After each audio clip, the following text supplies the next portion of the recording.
Bienvenue dans Smart Bourse, votre émission quotidienne sur Bismart pour rester à l'écoute des marchés chaque jour à 17h si vous nous suivez en direct sur Bismart TV pour la grande édition, à retrouver en replay chaque soir sur bismart.fr ou encore en podcast sur l'ensemble de vos plateformes préférées. Au sommaire de cette édition ce soir, respiration, temporisation, consolidation, les marchés évoluent de manière un peu prudente ces dernières séances, vous l'aurez sans doute constaté, même si l'ambiance reste tout à fait constructive, notamment vis-à-vis des actifs risqués, puisqu'on voit aujourd'hui en séance le stock 600 en Europe marquer un nouveau point haut, un nouveau record à près de 500 points. L'ambiance est d'ailleurs positive sur l'ensemble des indices européens en ce moment.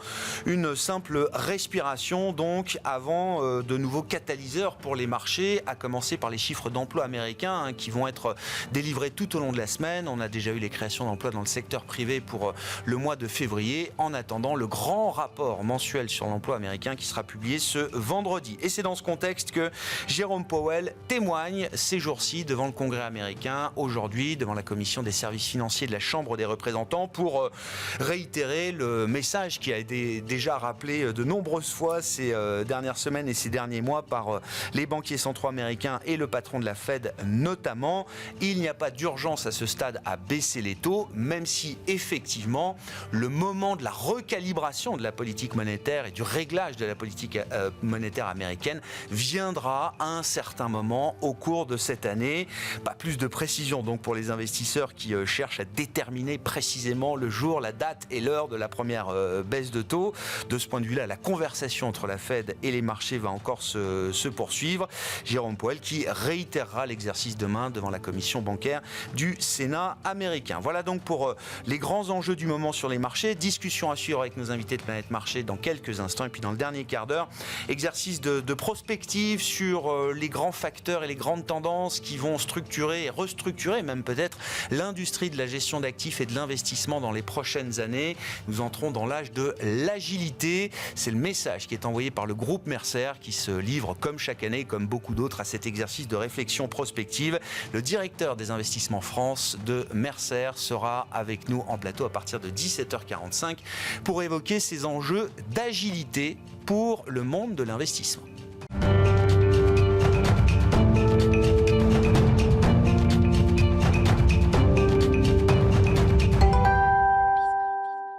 Mais d'abord, les infos clés du jour sur les marchés. Chaque soir en ouverture de Smart Bourse, c'est Tendance, mon ami, et c'est avec Pauline Gratel. Les choses sérieuses commencent. Après un début de semaine plutôt calme, les investisseurs attendaient le discours de Jérôme Powell devant le Congrès et le résultat n'est pas surprenant. La Fed a besoin de plus de confiance en la désinflation pour baisser ses taux. Jérôme Powell indique tout de même qu'un desserrement de la politique monétaire est à prévoir cette année, mais sans donner d'échéance précise.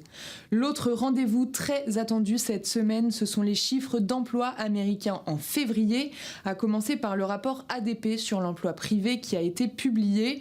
Moins d'emplois que prévu ont été créés en février avec 140 000 créations sur le mois. C'est moins que les 150 000 attendus, mais plus que le mois précédent. Cette publication arrive avant le rapport officiel sur l'emploi du département du travail vendredi.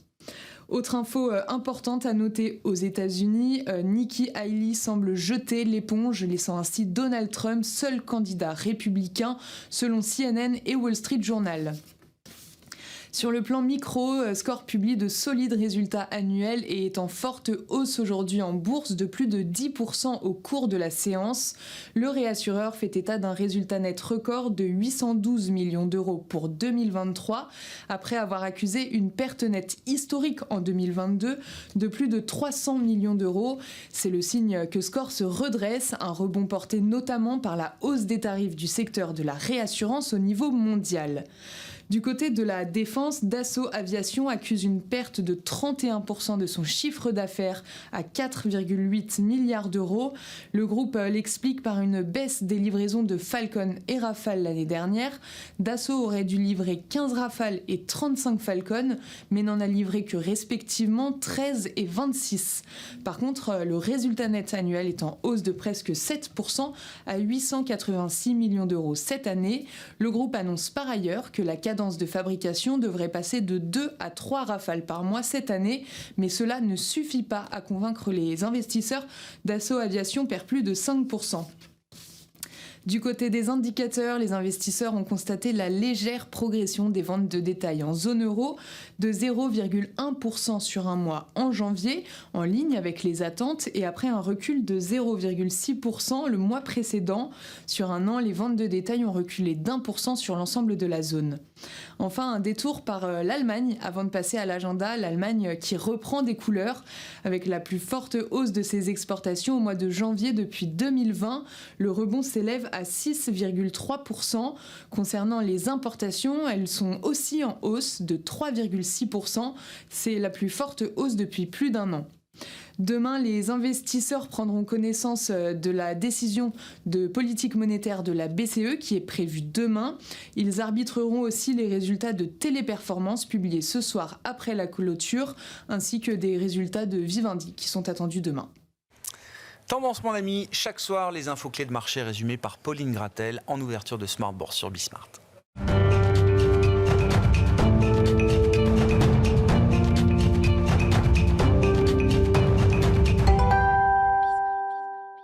Trois invités avec nous chaque soir pour décrypter les mouvements de la planète marché. Kevin Lenouaille est à nos côtés, directeur associé chez Avantgarde Family Office. Bonsoir Kevin. Bonsoir Grégoire. Merci d'être avec nous. Merci à Nicolas Forest de nous accompagner également. Bonsoir Nicolas. Bonsoir Vous Grégoire. êtes directeur des investissements de Candriam et Eric Venet à nos côtés également. Bonsoir Eric. Bonsoir.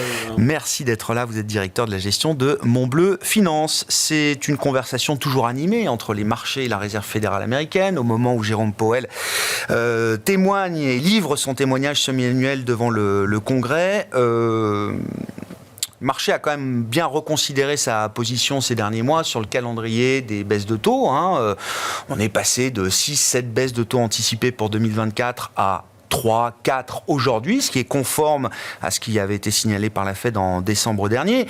Est-ce qu'on trouve là, Nicolas, un équilibre qui peut satisfaire tout le monde, ou est-ce qu'il faut imaginer que ce calendrier puisse encore être modifié dans les prochains jours, semaines ou mois? Alors la mode des derniers jours, et on reçoit pas mal de papiers de recherche, et si la Fed ne baissait pas les taux en 2024 puisqu'effectivement il y a eu beaucoup de révisions, vous l'avez raison de le rappeler.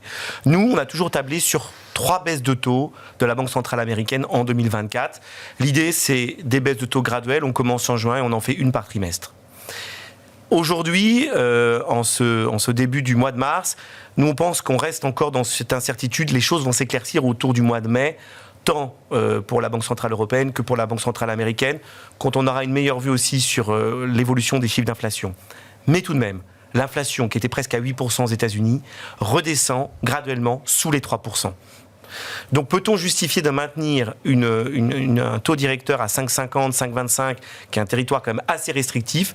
Il nous semble qu'il y a de la place pour un peu ajuster à la baisse les taux d'intérêt. Alors évidemment, la grande question pour moi, c'est quel est le taux d'atterrissage? Quel est le taux neutre des politiques monétaires? Ce qui est un taux neutre, c'est le taux pendant lequel, ou à partir sans friction, il n'y a plus de friction. Il n'y a pas de friction sur l'économie. Pour l'économie. C'est ça. Et c'est très difficile, c'est un taux théorique qu'on ne connaît pas, ça dépend un petit peu de l'évolution du potentiel de croissance des économies. Et là, on ne le connaît pas. Mais ce qui est sûr, c'est que le taux neutre américain est substantiellement plus élevé que le taux neutre européen.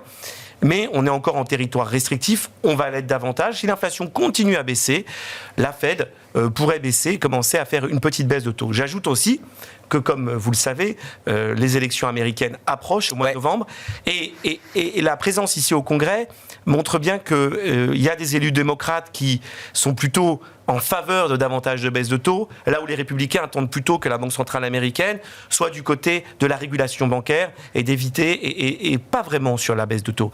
Donc, tout mouvement de la politique monétaire, plus on s'approchera des élections américaines, plus sera considéré comme un acte politique.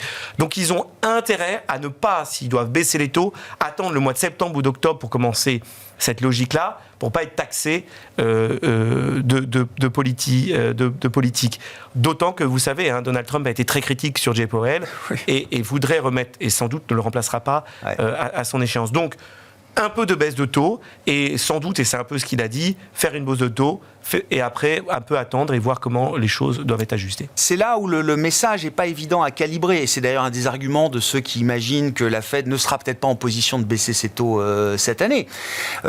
c'est l'effet de marché. C'est-à-dire que depuis 4 mois quand même, et notamment depuis le discours de Jérôme Powell à l'occasion du FOMC de décembre, il y a quand même un effet de détente des conditions financières qui a été très très puissant, qui à la fois porte la croissance, ou en tout cas est sans doute un vent porteur pour la croissance, et qui peut questionner quand même le banquier central américain sur la manière dont le marché va réagir quand il délivrera ou signalera explicitement l'arrivée d'une première baisse de taux. Raphaël Bostic de la Fed d'Atlanta s'en est ému. Il parle d'un risque d'exubérance refoulée des marchés le jour où la Fed entamera justement son cycle de baisse de taux. Il ne veut pas que le marché perçoive la première baisse de taux comme étant le début d'un cycle de baisse de taux automatique à chaque meeting, etc. Parce qu'il a peur de voir les marchés et même les entreprises américaines repartir à l'assaut de la croissance d'une certaine manière dans un contexte où la désinflation serait encore fragile. Donc il y a beaucoup d'éléments. Effectivement, il y a beaucoup d'éléments dans ce que vous dites. Est-ce que la Fed doit prendre en compte un peu l'évolution de la stabilité financière? Certainement. Maintenant, est-ce que la performance des marchés actions et des classes d'actifs risqués sur les premiers mois de l'année est due à des anticipations de baisse de taux? On n'a eu que des taux c'était le cas en fin d'année. Oui, mais c'est plus le cas aujourd'hui. Les taux n'ont fait que monter depuis le mois de janvier. Oui. Donc l'appréciation des marchés d'actions, notamment américains, est quand même due à la dynamique autour de certaines sociétés, la grande concentration, des résultats qui sont notamment liés à tout ce qui est les Magnificent Seven, à tout ce qui est aussi... C'est parti d'une détente des conditions financières. Les spreads se sont resserrés, ce n'est pas lié vraiment à la politique monétaire. Maintenant, c'est vrai que la politique monétaire, le grand risque de tous les politiques monétaires aujourd'hui, serait de faire la baisse trop tôt et de revenir en arrière. Là, c'est un vrai problème de crédibilité. Et donc, ils veulent pas le faire trop tôt, je conviens. Maintenant, les conditions financières aujourd'hui, elles sont pas liées vraiment elles ne sont pas uniquement liées à la politique monétaire, puisqu'il y a une révision considérable à la hausse des taux. Et vous savez, si demain, ils baissent les taux de 2 ou 3 fois, je suis pas sûr que ça va dramatiquement changer et les taux d'intérêt longs et la bourse américaine. Ils ont peur de voir l'animal spirit américain repartir trop vite, trop fort, quoi. C'est un peu ça, quand même, j'ai l'impression, dans le discours de certains, en tout cas. Bien sûr, mais le mandat de la Fed, c'est quand même un mandat qui est à la fois lié au marché de l'emploi, qui est très fort, mais qui est lié aussi à l'inflation. Donc, voilà. Maintenant, là où je rejoins, et on fera peut-être l'analogie avec la Banque Centrale Européenne, notre scénario, c'est d'anticiper 3 baisses du côté de la Banque Centrale américaine. Mais il est vrai que la situation en Europe et aux États-Unis est très différente. Et c'est vrai que la croissance est beaucoup plus forte aux États-Unis. La question se pose beaucoup plus aux États-Unis qu'en Europe. Mais nous, pour l'instant, on reste sur notre scénario. Le luxe de la patience que peut s'accorder la Fed, c'est pas la même histoire pour la Banque Centrale Européenne. Exactement. Alors, pour être fair, quand même, Jérôme Powell rappelle à chaque fois, il y a le risque de baisser effectivement trop tôt, trop vite, trop fort. Mais il y a aussi en face le même risque de baisser trop tard, trop lentement, avec une économie effectivement qui peut-être commencerait à s'essouffler un peu plus sérieusement que ce qu'on observe aujourd'hui. Le diagnostic qui est évoqué.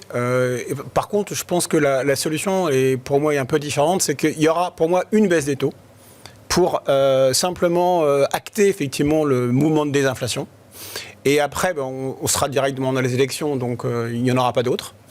Et ce qui permettra de faire attendre le marché en disant la situation économique et politique va tellement évoluer que pour l'instant ça ne justifie pas. Par contre, je fais ma baisse des taux et ça ne justifie pas. Alors, donc ça ne changera rien. Ce que je veux dire, c'est que si faire 25 de baisse, ça... Oui, mais de toute façon... D'accord. C'est un peu ce que dit Bostic, il dit, moi j'en veux une et une pause. Ça ne changera rien de toute façon. Oui. On en fait une et une pause. Moi je suis complètement d'accord avec ça. Il y en a une pour clore le débat. Voilà, c'est fini.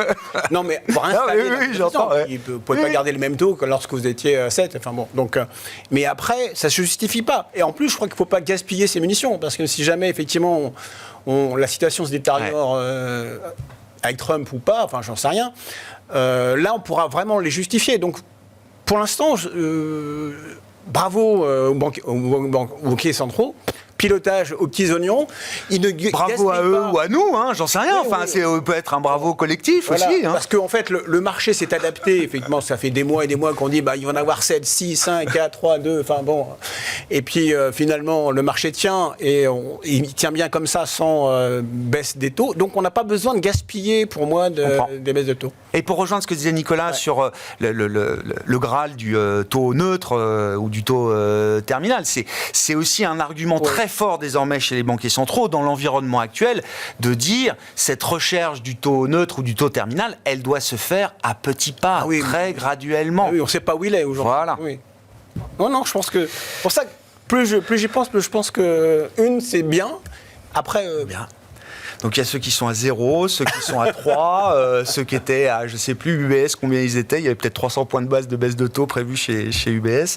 Et puis ceux qui disent 1 pour le signal, juste pour l'exemple. Oui, quoi. Voilà. Mais par pour dire on est capable de le faire. C'est plus logique qu'en fin d'année où on anticipait 5, 6, 7 baisses de taux alors que la croissance était bonne. Donc, Après, la croissance a été quand même révisée à la hausse. Ah, mais et elle a tous été les doublée. tous les champs de la récession d'il y a encore 2023 s'attendaient encore à un ralentissement en 2024 et la croissance américaine ne fait que surprendre. Regardez, positivement. Le consensus de Wall Street des économistes fin 2023 pour 2024, c'était 1% de croissance. 2 mois après, c'est 2. Hein. Ouais. Exactement. C'est ça la doublé réalité. en 3 mois. Kevin, que vous inspire cette conversation autour de... Ce pugilat. Oui, ce pugilat, cette conversation entre les marchés et la Fed. Et surtout, point très intéressant, c'est que tout ce qui s'est passé quand même sur le repricing du calendrier de baisse de taux, à part nous faire discuter autour d'une table et avec 4 micros, ça n'a absolument pas défrisé les marchés et notamment les classes d'actifs risquées. Absolument. Non, j'écoute avec passion évidemment ce que je viens d'entendre. Je m'entends quasiment avec tout le monde. C'est formidable, ça ne changera pas beaucoup. La synthèse de tout ça, mais je pense qu'on va s'entendre là-dessus, c'est qu'on sait qu'on ne sait pas, une nouvelle fois. Et en réalité, je me demande même si on n'a pas une imbrication finalement avec des banquiers centraux qui veulent ça également. C'est-à-dire que n'oublions pas encore une fois que ça fait plusieurs années quasiment maintenant qu'on n'a plus de forward guidance, on nous l'a enlevé, et qu'on nous rabâche en plus de cela qu'on sera data dependent. Donc très globalement, vous ajoutez à cela des données en effet macro qui sont sur un fil, vers à moitié plein, vers à moitié vide, tous les atermoiements qu'on peut avoir en effet en termes de publication, et on se retrouve en effet autour de cette belle table à discuter justement de 3, de 4, de 1. La vérité c'est qu'aujourd'hui on ne le sait pas. Ouais. J'aurais tendance évidemment à suivre aujourd'hui le consensus. C'est assez facile, mais en réalité 2 à 3 me semble assez logique. Oui, c'est pas juste le consensus, c'est ce que nous a signalé la Fed en décembre dernier. Absolument. Donc c'est le consensus plus le signal envoyé par la Fed. Ça s'entend du consensus, ça s'entend aussi vis-à-vis du calendrier également, comme vous le disiez parfaitement, qui va obliger fondamentalement à ne pas avoir finalement un déroulé assez net entre novembre et janvier, donc ça c'est très clair. Mais le point en effet de conclusion de tout cela, c'est que ça se fait sans psychodrame. Ça c'est assez incroyable. On passe d'un marché, le terme de recalibrage que vous employez, il est très intéressant. En fait, on se recalibre déjà au mois de décembre. Déjà au mois de décembre, on se recalibre et le marché part à 7, avec beaucoup en effet sûrement d'euphorie, etc. Depuis, on ne fait que recalibrer les choses, on passe de 7 à 3, 4. Ça se fait globalement dans non pas une euphorie, je suis relativement peu d'accord avec ça, mais dans un climat qui est en tout cas assez optimiste. Ça se voit sur les actions. Alors évidemment, avec la limite que ça oblitère, on parlera sûrement des valorisations tout à l'heure, ça se voit également sur le marché obligataire, parce qu'en réalité, même si on pointe assez régulièrement, et nous tous sûrement au milieu de la table, les taux longs, etc., et qu'on voit évidemment les govies avoir quelques volatilités sur les courbes longues à 7 à 10, ok, mais quand on regarde aujourd'hui les positions corporate que l'on a en portefeuille, on a même un écrasement des spreads aux US. Ça se passe relativement bien. Donc aujourd'hui... Et pourquoi ? C'est quoi l'explication de ça ? Parce qu'encore une fois, le rallye action de fin d'année était fondé et accompagné par un rallye obligataire puissant, fondé sur l'idée justement un peu bad news is good news, ou en tout cas, il y aura un atterrissage et donc la Fed va y aller. Et comme d'habitude, une fois que la Fed a commencé à baisser ses taux, ça peut aller assez vite et assez fort. Là, c'est plus du tout la même histoire. Et pourtant, le marché action continue sur sa lancée. Alors ça, je suis assez d'accord avec ça. C'est pour ça qu'on peut en venir aux valorisations. Je crois malgré tout que le marché garde en ligne de mire le mouvement. C'est-à-dire qu'au-delà de nos hésitations entre 7, 4, 1, etc., baisse de taux, le marché garde quand même en tête un mouvement en effet de baisse des taux à venir. Donc de ce point de vue-là, on n'est pas encore dans l'extinction à considérer qu'il n'y aura pas de baisse de taux. Si on parle de cela, on a un autre scénario, on se retrouve dans un mois et a priori la situation n'est pas... Passer de 7 à 3, passer de 7 à 3 c'est une chose, passer de 3 à 0 c'est autre chose. Je le pense, notamment, alors tout dépend quel est le lièvre qui a fait courir de ce point de vue-là, c'est-à-dire que si c'est l'inflation qui malheureusement justement pose problème et qu'on ne peut pas baisser les taux du fait de l'inflation, ça sera une problématique qui sera tout autre que si on devait ne pas baisser les taux parce que la croissance s'envole. Oui. Là, encore une fois, on en reparlerait. Mais le point qui me paraît intéressant, c'est que, reparlant des valorisations, là où peut-être on peut avoir ce débat, c'est sur le mouvement qui a été créé justement par la baisse de taux et l'attente. Outre l'amplitude. C'est-à-dire qu'aujourd'hui, certes, on peut considérer qu'il y a de très bons résultats, c'est tout à fait le cas, mais malgré tout, on a quand même des hausses moyennes de valorisation. On peut les retraiter d'ailleurs de la tech. On peut regarder S&P 505 ou 495, peu importe. On est quand même en haute fourchette de valorisation. D'accord. Je l'entends malgré tout, à mon avis, justement comme un mouvement d'achat des baisses de taux. D'accord. C'est plutôt un mouvement de re-rating, de revalorisation. De mon point de vue, absolument, ce qui peut devenir dangereux à un certain moment, justement. Ouais. En tout cas, qui peut trouver une limite. Oui, ça pardon, c'est sûr. dangereux Oui, non, et un mais peu dangereux, on peut. 7h30, nous disons Toujours des dangers sur les marchés, hein. C'est un univers de danger. Oui, commentaire, non, mais juste pour mitiger Nicolas. votre propos, si je regarde les petites et moyennes capitalisations boursières, par exemple en Europe ou même aux États-Unis, qui avaient connu un mouvement d'appréciation en fin d'année, corrélé à la baisse des taux. Oui. C'est quand même pas mal revenu. Et l'appréciation globale des marchés actions, elle ne se fait pas sur les petites et moyennes capitalisations. Donc ce sont les grandes compagnies, et certaines même qui sont riches de cash, qui bénéficient plutôt de taux élevés, qui aujourd'hui performent très bien. Donc je ne pense pas que le rallye boursier soit fortement et uniquement impacté par des inflations de politique monétaire, parce qu'elles ont même été complètement révisées.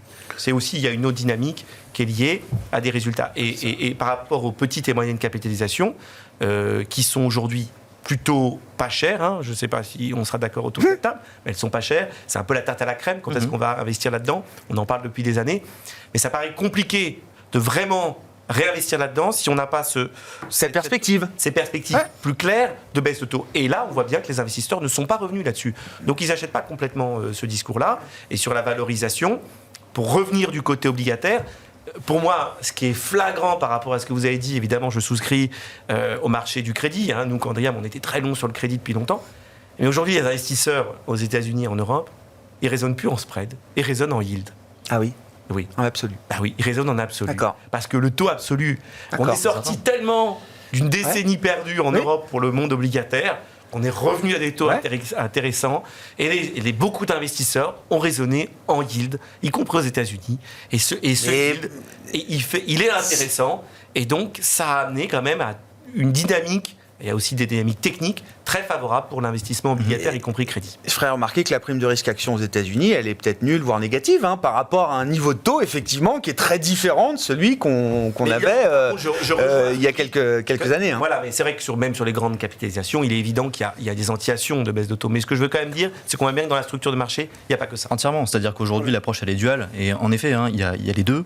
Encore une fois, moi je réinsistais sur notamment les bénéfices, c'est-à-dire encore une fois quand on parle de valorisation, où est-ce qu'on la regarde? En effet, les bénéfices en tirent une partie et en effet les baisses de taux n'en tirent qu'une autre partie, c'est très clair. Sur les petites et moyennes capitalisations, c'est un tout autre débat. Je pense là aussi il y a une envie qui est très importante en effet de repasser acheteur. Ce qui nous manque, c'est très clairement le flux. De ce point de vue-là, j'ai peine à le sentir parce que nous-mêmes sommes pris un peu dans cette trappe small limit cap. J'ai peine à sentir justement cet effet de flux plein aujourd'hui. Comment est-ce que le flux justement empêche ce redécollage? Parce que en effet, en termes de valorisation, je suis assez d'accord avec vous. Nous ne voyons que ça au milieu de la carte. Oui, c'est ça. Ouais, absolument. Oui, il manque encore la case flux à cocher et donc la case baisse de taux. J'ai l'impression que mais là où on est passé une classe d'actifs qui est très corrélée quand même absolument. à ces Mais sur ces classes anticipations de baisse de d'actifs, on est quand même passé pour partie aussi sur des récessions bénéficiaires il y a quelques temps. N'oublions pas. Ce qui était moins le cas typiquement sur les larges, je ne cite pas les mégas évidemment, mais sur les larges caps. Bien sûr. Donc on peut trouver sûrement un équilibre ici. Eric.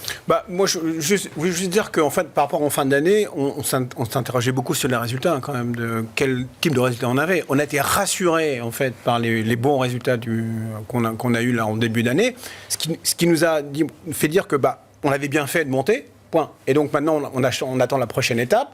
Donc pendant quelques mois, quelques semaines, on va tergiverser autour de la table, baisse de taux, peu importe. Et après, hop, on attendra les prochains résultats parce qu'on n'a qu'une visibilité. En fait, le problème, il est là, c'est que Et si on prend les résultats des 7 magnifiques, je veux dire, ils ont, explosé quand même. C'est des résultats, c'est des 100%, 200% de progression des IPS sur un an. Hein, enfin, donc pour certaines d'entre elles. Hein, donc c'est pour le cas, pour ce groupe-là, effectivement, je parlais même pas de ces groupes-là. Je parlais même pas de ces groupes-là, mais sur d'autres globalement. Plus globalement, on était quand même globalement rassurés quand même donc mise à niveau, et puis maintenant on va tergiverser sur la baisse des taux, mais je crains qu'on fasse du surplace parce qu'on n'aura pas plus de réponses, puisque ça ne change rien de toute façon.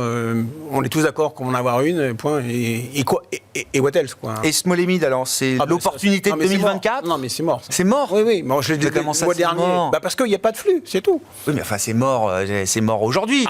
Oui, mais d'accord, mais on raisonne, aujourd'hui, on raisonne à très court terme, au mois. Enfin, vous n'allez pas rester dans des millismall, ça peut durer combien de temps ? Pendant ce temps-là, vous avez Nvidia qui prend 2% par jour, donc vous ne pouvez pas vous permettre de... Je pense qu'il faut y aller. Alors, on y est allé, on en avait déjà parlé, en fin d'année... Non, mais il faut préparer à mettre des touches quand même dans ce segment-là de marché. Non, pas spécialement. Non, depuis un mois, c'est fini, on a arrêté, parce que on avait déjà parlé, parce que ça ne sert à rien d'aller contre le marché n'en veut pas. Donc, et le catalyseur, c'est quoi, la baisse de taux, alors ? S'il y en a qu'une, et s'il y en a qu'une... S'il y en a une, ça sera ça, oui. Mais si vous avez une baisse de taux, ça sera davantage derrière l'euphorie. Enfin, ça sera, pas l'euphorie, mais une vision de marché. Là, on en est juste, on ne sait pas où on sera dans un mois ou deux, c'est tout. Enfin, à part où l'intelligence artificielle va nous faire encore 50-60% de croissance des bénéfices, enfin des profits. Le reste, on ne sait pas très très bien où on va. Donc, tant qu'on n'aura pas... C'est pour ça que je pensais que enclencher une baisse des taux nous donne un horizon. C'est-à-dire qu'à partir de là, au pire, on stagne un peu. Au mieux, on enclenche des baisses de taux. Et ça vous donne un horizon financier. Et là, vous pouvez vous permettre de faire des milliers de small. Mais ça veut dire quand même que le marché achète pas totalement cette histoire de croissance américaine, voire de réaccélération de la croissance américaine. C'est pourtant, enfin, on va sortir encore un premier trimestre aux États-Unis. Alors, le calcul du PIB au T1 est toujours compliqué avec des effets de saisonnalité importants, mais je regardais le GDP d'Atlanta, on est encore à plus de 2, enfin, je veux dire, sur le premier trimestre. Ça justifie. Oui, mais ce que je veux dire, c'est que pour moi, la cohérence aurait été de voir justement des parties un peu plus cycliques du marché revenir sur le devant de la scène à la faveur d'une croissance qui non seulement n'atterrit pas, mais se maintient à un niveau encore assez élevé en termes de croissance nominale aux États-Unis, quoi. Sauf qu'on n'est pas tous d'accord sur la croissance. Et voilà. Donc, on revient à la case départ. Quand vous n'avez pas de visibilité, ça ne sert à rien d'aller laisser de l'argent sur des valeurs, même si elles sont superbes. Et ça me fait mal de dire ça, parce que j'aime bien ce segment-là, mais ça ne sert à rien. BCE, donc, qu'est-ce qui différencie l'enjeu pour la BCE de l'enjeu pour la Réserve fédérale américaine aujourd'hui, Nicolas ? Alors, pour les fans de politique monétaire dont je fais partie, mais qui ne sont pas forcément super nombreux, je crois que la grande question de 2024, la vraie question, c'est celle du découpling, du découplage. C'est-à-dire que la politique monétaire européenne, classiquement suit celle de la Fed. Ils ont monté les taux à la suite de la Fed avec un peu de retard. Ils sont maintenant tous à un niveau un peu plafond. Et la question, c'est celle du découplage. C'est-à-dire que est-ce qu'on peut imaginer à un moment donné que la Banque Centrale Européenne puisse baisser les taux de façon même plus importante que la politique monétaire américaine ? Et il y a beaucoup de raisons. L'inflation qui reflue fortement, une croissance qui est plus faible, mais d'un autre côté, un potentiel de croissance qui est quand même beaucoup plus faible en Europe. Et l'autre point aussi qui me semble très important, c'est la dynamique fiscale qui est assez incertaine aux États-Unis, qui dépendra évidemment du nouveau président et de la nouvelle administration. Mais ce qu'on entend de Trump, s'il y a des potentielles nouvelles baisses d'impôts, il faudra comparer ça à ce qui se passe du côté de la politique budgétaire européenne, qui est plutôt dans un territoire légèrement restrictif.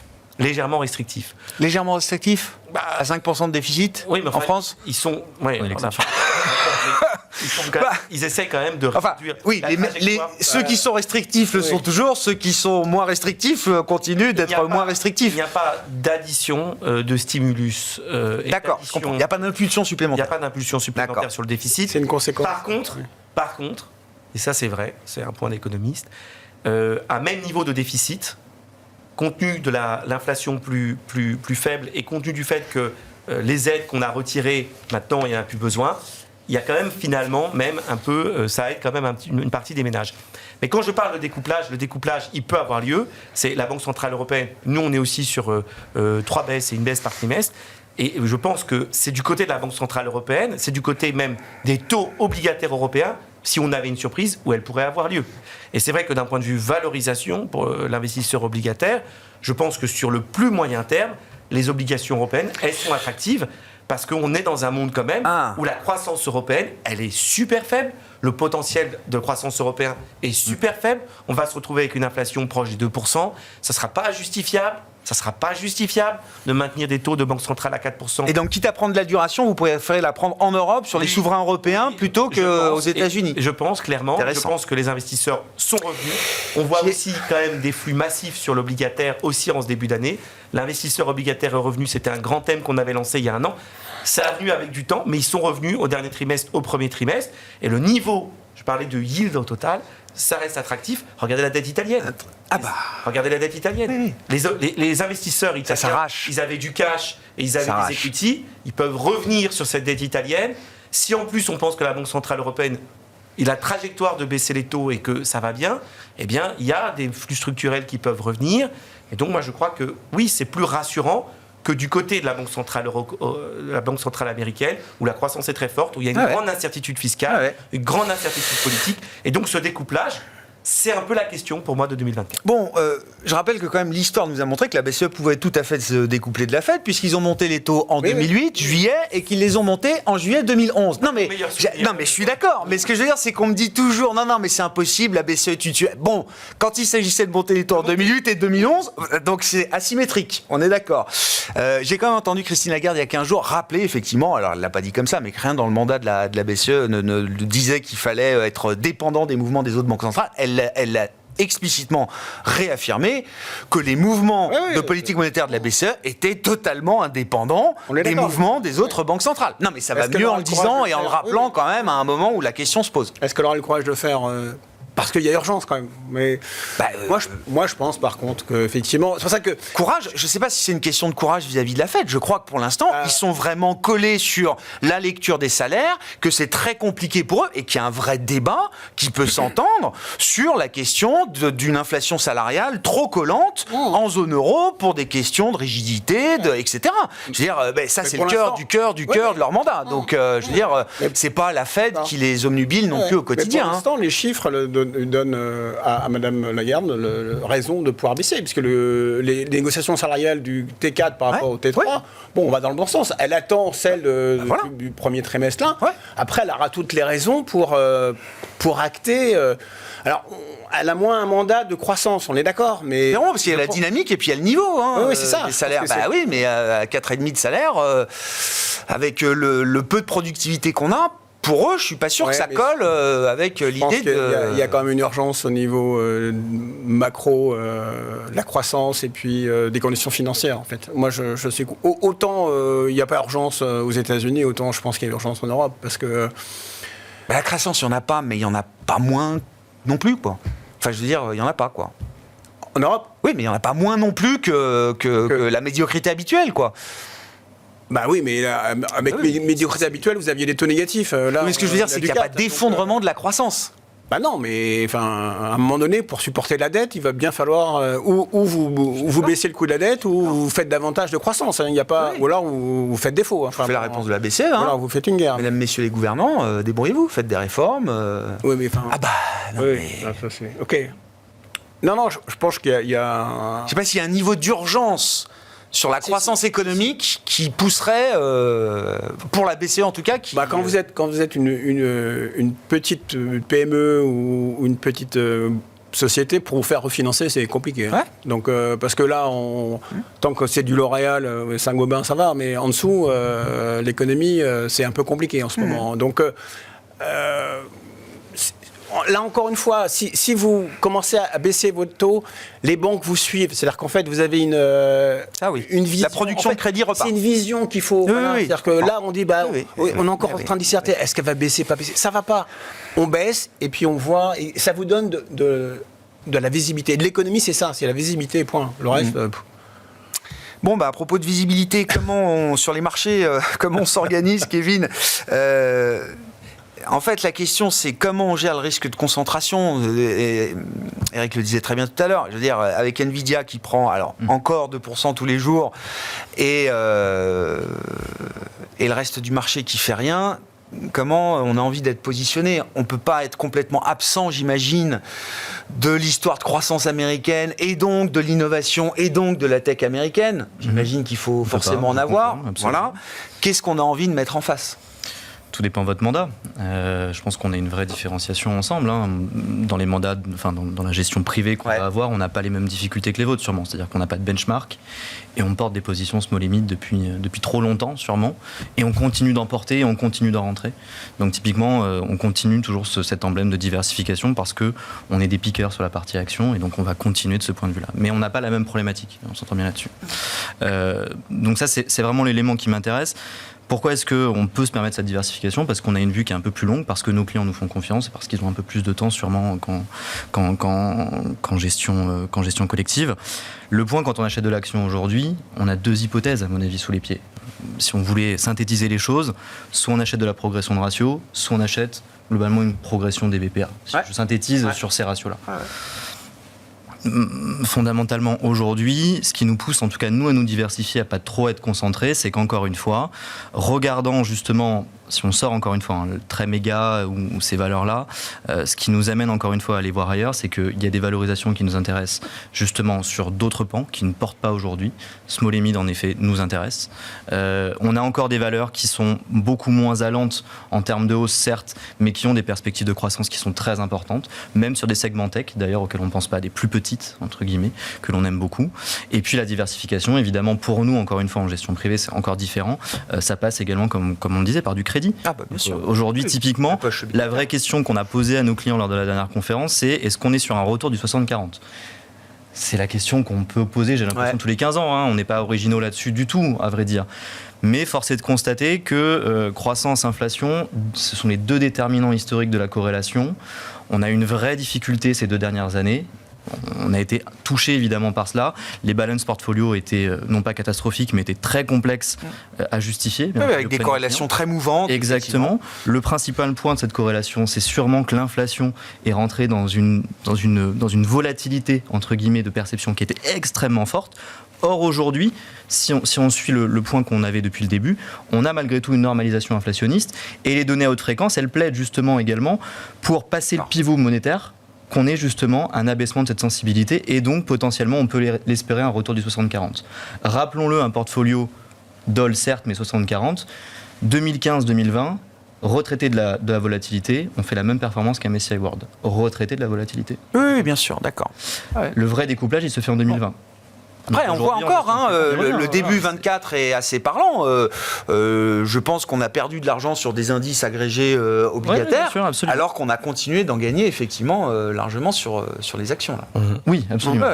Oui, absolument. Donc diversification, crédit, small cap.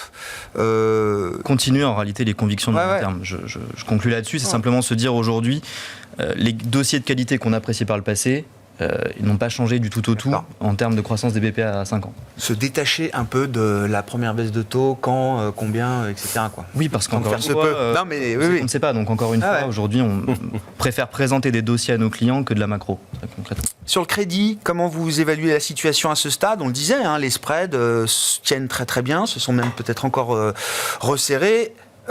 On n'est plus évidemment dans les points d'entrée, j'imagine, d'il y a quelques mois en arrière. Donc ceux qui ont verrouillé du rendement, très bien. On est dans une stratégie buy and hold. Est-ce qu'il est encore temps de jouer ce genre de stratégie ou est-ce qu'il faut une approche différente aujourd'hui sur le crédit, Nicolas ? Évidemment, les spreads, si on regarde en spread, c'est vachement resserré. Donc ça, c'est indubitable. Il y a encore des poches quand même qui sont attractives, notamment les obligations financières. Certaines spécifiques obligations financières sont quand même un peu plus attractives que les non financières sur le marché de bonne qualité européen. Le marché de bonne qualité de crédit américain, ça c'est ultra méga cher. Et le marché à haut rendement, oui, il est cher aux États-Unis. En Europe, un peu meilleur marché, mais par contre, on est sur un marché dont les dynamiques et les techniques sont super favorables, notamment en Europe, puisqu'on a plutôt un univers qui est un peu dont la taille se réduit en fait. Dont la taille se réduit. Puisque la taille avait plutôt eu tendance à augmenter, et la taille se réduit parce qu'il y a des émetteurs qui montent et qui sortent du marché au rendement et qui sont des rising stars, et puis d'autres qui sortent. Donc on a un marché qui est quand même plutôt à un technique positif. un déficit d'offres, quoi, d'une certaine manière. Un déficit, voilà. une offre réduite. Les investisseurs qui sont toujours friands d'un niveau de taux absolu. Donc, quand on est dessus, est-ce qu'on veut sortir? Non. Par contre, est-ce qu'il y a plus de dispersion? Oui, il y a de la dispersion. Il y a eu des secteurs qui ont été très chahutés l'année passée, comme l'immobilier, le real estate, sur les marchés actions, mais aussi sur les marchés obligataires à haut rendement. Et là, on voit qu'il y a eu quand même pas mal de repricing. Il y a des sociétés quand même il y a eu pas mal d'histoires spécifiques. Donc oui, il y a de la dispersion. Et ça, c'est plutôt bien pour la gestion active que nous déployons. Donc sur le crédit européen, on reste plutôt à l'achat s'il y a des opportunités by the dip. Pour vraiment dire on vend, il faut être dans une autre dynamique. C'est-à-dire une dynamique où on est vraiment... on a vraiment un fort ralentissement de la croissance, une augmentation des taux de défaut. Il y a une augmentation de taux de défaut. Mais et la croissance nulle telle qu'on l'observe au global pour la zone euro, c'est pas un environnement délétère pour ces marchés de crédit aujourd'hui? Pour l'instant, non. Parce qu'en plus, il y a toujours, c'est vrai, on revient à la pointe que les gens s'attendent à ces baisses de taux de la Banque Centrale Européenne et que du coup, l'investissement obligataire est attractif. Et le marché du rendement, il reste un marché qui est relativement intéressant en Europe. Aux États-Unis, par contre, c'est vrai, le crédit américain pour un investisseur européen, c'est vraiment très cher. C'est vraiment Donc voilà, il y a encore des. Mais c'est vrai, c'est devenu en spread assez cher. Donc c'est pas le moment d'en remettre. Mais si on en a, je pense qu'il faut le garder. Par contre, est-ce qu'on peut diversifier sur des produits qui sont un peu plus actifs? Nous, on a des produits qui sont du long short, qui font de la gestion un peu décorrélée. Ça, c'est un environnement qui va être plus intéressant pour nous. Gestion plus active. Parce qu'on a un coussin de liquidité qui est élevé. On a du 4% maintenant au niveau de liquidité. Et si on rajoute un peu d'alpha avec de la dispersion, là, on a un setup, on a un environnement, un écosystème qui va être favorable à ce genre de stratégie. Qui avait été beaucoup de succès dans les années passées. Les dernières années, un peu moins. Et là, je pense que c'est une bonne façon de re-rentrer dans le marché du crédit. Toujours pas d'obligation. Parce qu'il y a trop de risques pour moi, et puis avec mon 4% monétaire, je suis très bien. C'est pour ça que une baisse des taux, ça me permettrait de me bouger et puis d'aller trouver autre chose. Donc, mon cash en monétaire, il reste en stock picking action. Par contre, là, depuis un mois ou deux, j'ai de quoi travailler. Ah oui, ça, c'est bien. C'est quoi les nouvelles idées alors? Sur les grosses, vous avez une vol qui est impressionnante. On parlait d'Assaut Aviation, 194 hier, moins de 180 aujourd'hui. Même sur. Par contre, c'est ce que je faisais sur les mid et small. Ça a disparu. Maintenant, je le fais sur les grosses pour éviter le manque de liquidité et surtout On voit des réactions de marché encore. Là, c'était la phase des publications, mais il y a eu quand même des réactions de marché. Alors, je parle en spécifique. Peut-être qu'au global, les stratégistes me diront que l'amplitude du price action était très faible, ou j'en sais rien. Mais sur certaines valeurs, on a tous en tête... 7% de jour. Oui. C'est 2 ans de monétaire. L'amplitude moyenne, le price action était plus important. D'accord. Alors, j'ai donné US en tête. Mon intuition n'était pas... absolument. Et notamment à la baisse. En fait, et à la baisse notamment. Bien sûr. Les déceptions ont quasiment doublé sur les amplitudes. Absolument. Mais ça montre l'idée que le marché est bien pricé, en tout cas pricé pour la perfection, j'en sais rien, mais pour bien pricé. Pour de bonnes choses, quoi. Absolument. Ouais, effectivement. Juste un mot peut-être pour sortir de nos marchés. Est-ce que la sphère émergente présente des intérêts pour vous aujourd'hui en gestion privée, Kevin? Est-ce qu'il y a de l'appétit de la part des clients pour la sphère émergente aujourd'hui, plus que d'habitude, ou pas forcément? Oui, il y en a. Il y a de l'appétit. Il y a de l'appétit de la part de nos clients aussi dans le questionnement, en réalité. Mais la sphère émergente pose un problème, c'est que parler d'émergence, c'est parler de beaucoup d'hétérogénéité. Donc là encore, il faut choisir ses combats. Aujourd'hui, le point sur les émergents de notre point de vue, au risque d'être redondant, c'est une question de flux, et donc on a tendance, quand on veut faire des émergents, à suivre les flux, très malheureusement, parce qu'on n'a pas envie justement de se prendre un pied dans le tapis, et donc très concrètement, Inde, Vietnam, si on doit rester en Asie, restent entre guillemets ceux que l'on regarde le plus. Je m'arrêterai quasiment là. Aujourd'hui, le conseil que l'on conserve au sein de nos portefeuilles, c'est celui d'être à l'écart. Aujourd'hui, on a moins de visibilité de notre côté en termes de macro, notamment. Et donc, de ce point de vue-là, très majoritairement, les émergents ne sont pas en portefeuille. Autant je garde mes small et mid, autant...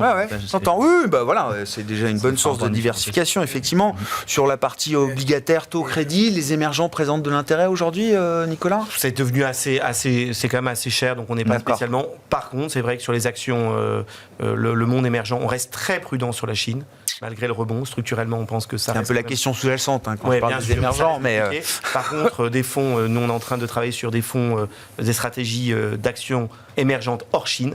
Et là, il y a pas mal d'intérêt et ça offre quand même des belles perspectives, c'est diversifiant. Eh ben, j'aurais été contrariant jusqu'au bout, hein, parce que Pas moi, je suis revenu d'émergents sur la Chine. Ah si, vous êtes revenu sur la Chine. Depuis Ah oui, un mois déjà. Ah oui, On a déjà d'accord. parlé le Pardon, mois autant dernier. pour moi, Eric. Non, mais J'ai oublié. pour une raison. non, mais Non, mais oui. non, pourquoi Mais c'est bien, ça a pris 10% en un mois. Oui, oui, enfin, Voilà. oui, Mais vous donc- gardez ou pas? Ah oui, je garde encore. D'accord. Oui. Alors pourquoi? Parce que d'abord, tout le monde est parti, donc c'est déjà une bonne raison.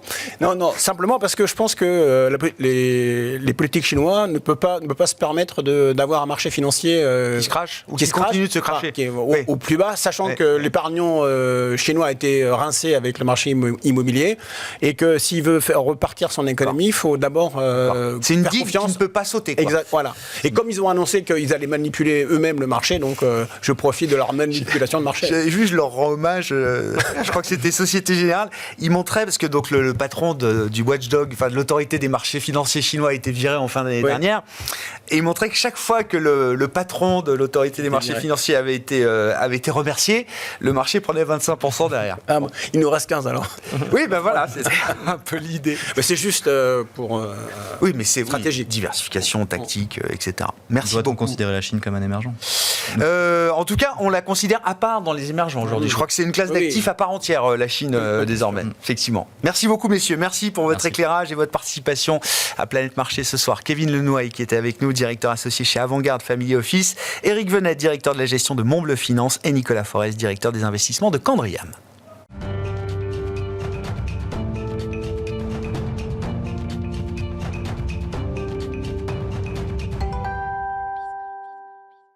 Le dernier quart d'heure de Smart Bourse, c'est le quart d'heure thématique. Le thème ce soir, c'est celui des perspectives pour l'industrie de l'investissement et de la gestion d'actifs et quels vont être les grands facteurs et les grandes tendances structurantes pour cette industrie en 2024 et au-delà. C'est un exercice de réflexion prospective auquel se livrent chaque année les équipes du groupe Mercer. Le résumé de la pensée Mercer pour 2024, c'est l'âge de l'agilité. Et c'est Boutros Thierry qui est à mes côtés pour en parler, directeur des investissements de Mercer France. Bonjour Boutros. Bonjour. Merci beaucoup d'être avec nous. Vous allez nous expliquer effectivement ce qu'il y a derrière et ce qu'il y a à comprendre derrière cette notion d'agilité que vous mettez en avant comme étant le thème, le grand thème d'avenir à partir de cette année 2024.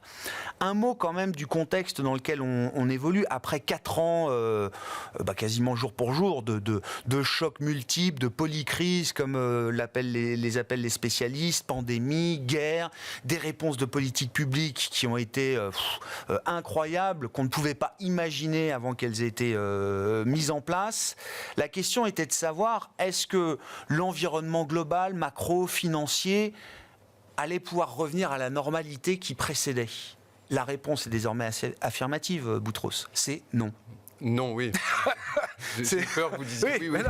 Non, la réponse est définitive, non. je voulais dire. Voilà, non. Et il y aura encore d'autres choses. C'est vrai qu'il y a un changement de régime. On s'était vu l'année dernière. Et c'est très bien qu'on se voit en mars aujourd'hui pour parler de perspectives.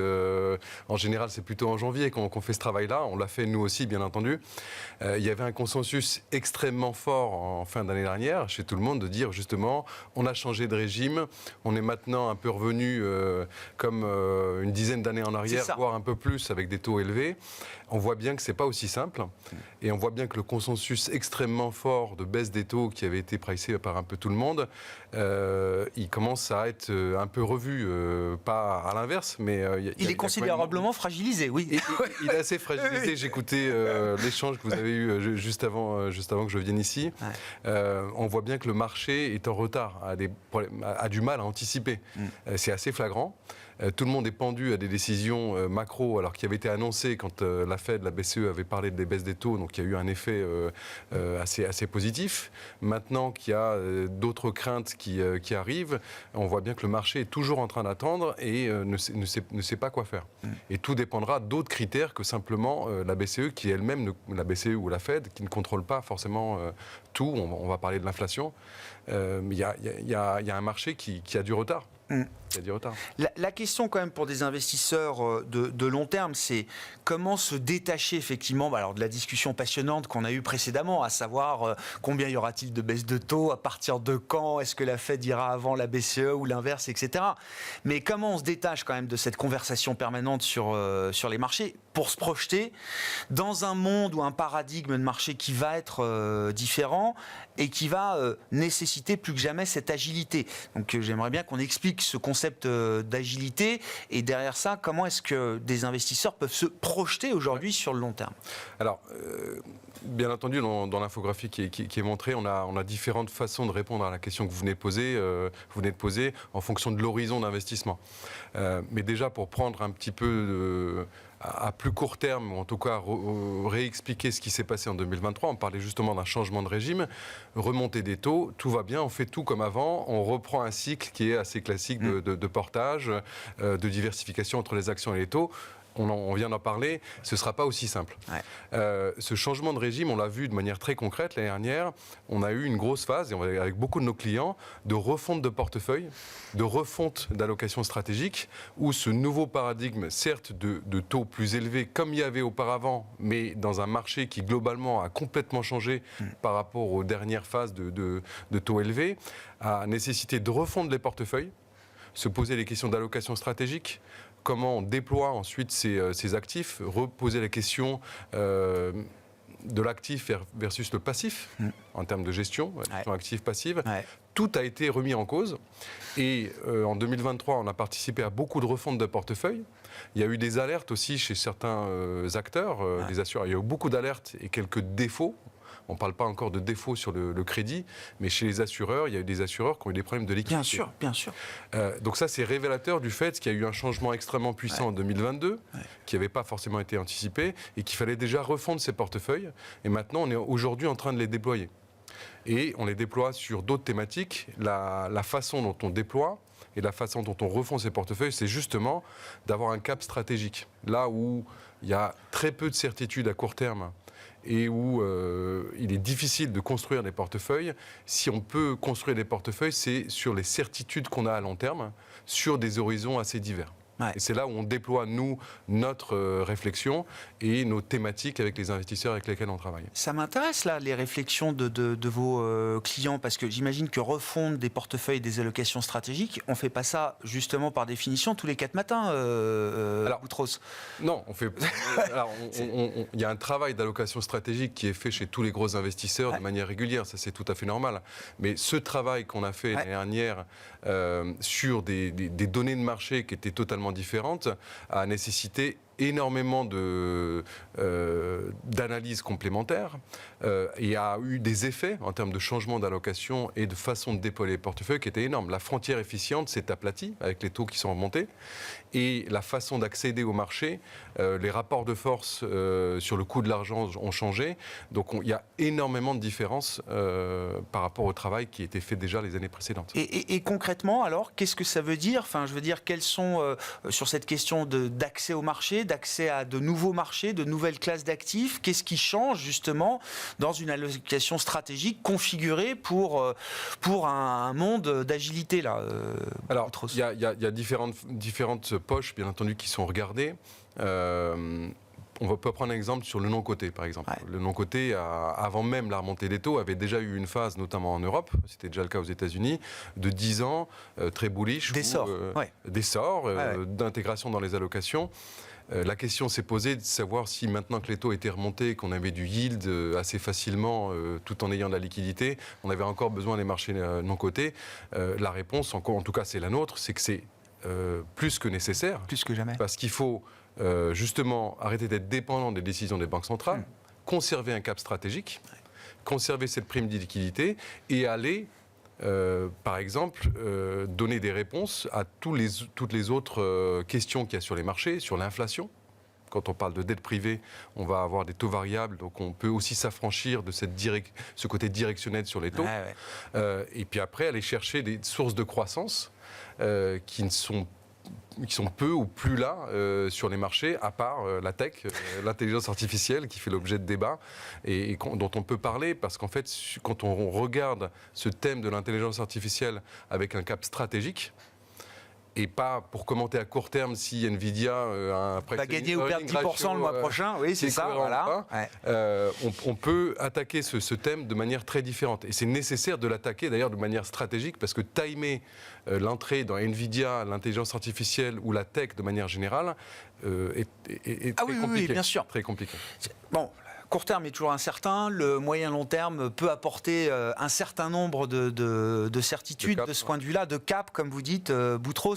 Quels sont les grands thèmes ou les grandes orientations sur lesquelles vous êtes assez convaincu effectivement que ce sont des opportunités d'investissement sur du moyen-long terme pour les clients? Sur du moyen-long terme, dans toute la sphère du crédit, et du coup, aussi bien listé que non coté, on pense qu'il y a un rapport de force qui a changé et des choses très intéressantes à faire, d'un point de vue du rendement pur, mais aussi du point de vue de la capacité de ces classes d'actifs à répondre aux autres problématiques dont on a parlé, diversification, protection contre l'inflation et problématiques de volatilité, pour en citer trois. Donc ça, c'est un thème très important, phare, dont on parle. On a recommencé, alors nous, on suivait ça, mais on a recommencé à avoir des demandes de nos clients sur les hedge funds, par exemple, qui étaient une classe d'actifs, ou en tout cas un segment de stratégie qui avait été délaissé pendant pratiquement 10 ans, à cause de la puissance des banques centrales, qui faisait que le long only était gagnant à tous les coups. Donc on a des demandes maintenant de clients qui veulent nous faire travailler aussi sur le hedge fund. Donc on avait de la recherche et on continue à les déployer parce que ces stratégies-là peuvent apporter des choses très intéressantes.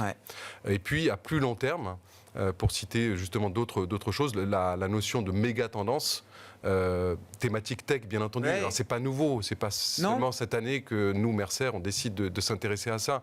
On le disait déjà les années précédentes. Mais ça se diffuse, ça se déploie, ça se densifie, Et surtout, dans la façon de construire les allocations à la tech, c'est pas simplement acheter un indice tech ETF ou aller chercher une gestion active.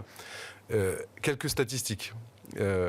Sur 10 ans, 5 et 10 ans, le seul secteur qui a surperformé les MSCI World, le seul, c'est la tech. Ça veut dire que tous les autres secteurs ont été sous-performants. Donc la tech a drivé finalement la performance du MSCI World et des marchés actions de manière générale, bien entendu très fortement aux actions sur les US. Mais quand on regarde ça, on se dit qu'il ne faut pas avoir une vue directionnelle unique sur la façon d'intégrer ce facteur tech. Il faut aller de manière fine dans les sous-ensembles. La tech, c'est trop large au final. Et peut-être que de nouveau, le non-coté permet d'aller plus finement, granulairement. Plus granulairement, et éviter ces effets de yo-yo qu'on aura sur les valos et le price earning des grosses tech large cap. Bon. Ça veut dire quand même l'idée agilité et donc une gestion beaucoup plus active ou proactive, quelles que soient les classes d'actifs. Ça, c'est une certitude pour vous, Boutros. Moi, je regarde la part toujours des flux ETF, notamment sur les marchés actions. C'est sûr que ça donne l'image quand même d'une gestion passive qui est un rouleau compresseur que rien n'arrête. Oui, et puis qui a un effet d'entraînement. Et en plus, un effet boule de neige. Sur complètement. Des accélérations. Mais ça, c'est une vision parcellaire, vous dites. Sur les ETF ? Non, oui, je regarde ça sur la partie action cotée. Mais quand vous avez l'univers que vous avez décrit, la gestion active, elle se retrouve de manière alors, la gestion présente. Active, sans être trop unilatérale dans la réponse, pour nous, c'est d'abord dans nos côtés. Là, on fait vraiment de la gestion active parce qu'on n'est pas benchmarké, on va transformer les sociétés. Sur le côté, pour reprendre l'exemple de la tech, les gérants, il y a beaucoup de gérants qui ont créé des fonds thématiques sur la tech et qui se comparent au MSCI World. Le MSCI World a été battu 10% par an sur les 10 dernières années par le secteur tech. Donc si jamais j'achetais du secteur tech, j'avais quand même beaucoup de chances de surperformer mon indice. Donc il faut que ces fonds-là se benchmarkent aux indices tech pour savoir ce qu'ils apportent par rapport à ça. L'alpha qu'ils génèrent. Le vrai alpha, c'est par rapport aux indices tech. Vous avez raison. C'est une autre façon de dire que la gestion active a bien entendu des choses à faire aujourd'hui dans un monde où il y a beaucoup de disruption, de volatilité, mais qu'il va falloir vérifier comment cette alpha est créée et pas être actif pour être actif. Si j'achète de la tech, je suis actif par rapport aux actions blend, mais je suis peut-être finalement pas très différenciant par rapport à ce que me donne le marché de la tech. Merci beaucoup Boutros. Merci pour cet éclairage autour du thème de l'agilité. C'était la réflexion qui a conduit votre exercice annuel de prospection et de prévision chez Mercer. Boutros Thierry, directeur des investissements de Mercer France, était l'invité du quart d'heure thématique de Smart Bourse ce soir.